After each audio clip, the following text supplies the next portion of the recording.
بسم اللہ الرحمن الرحیم۔ حضرت عمر رضی اللہ تعالی عنہ کے دور میں ایک دفعہ دو عورتوں نے ایک ہی جگہ دو بچوں کو جنم دیا، ایک لڑکی اور ایک لڑکے کو۔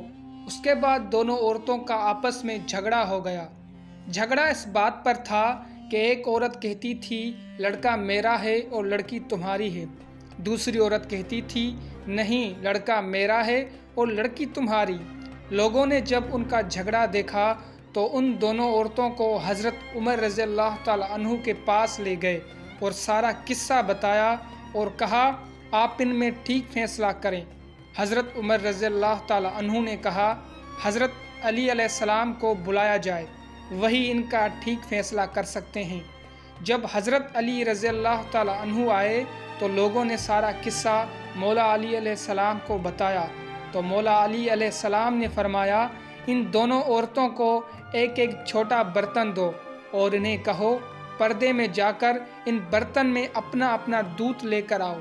جب ان عورتوں نے دودھ لا کر دیا تو مولا علی علیہ السلام نے فرمایا کہ ایک میزان لایا جائے۔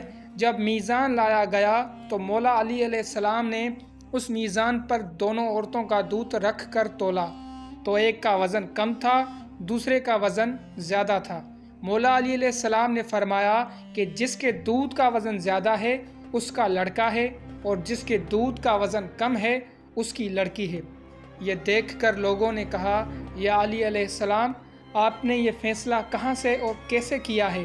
مولا علی علیہ السلام نے فرمایا قرآن سے۔ سب لوگ اپنے اپنے گھروں میں جا کر قرآن کھول کر دیکھنے لگ گئے کہ کہاں لکھا ہے دودھ والا قصہ۔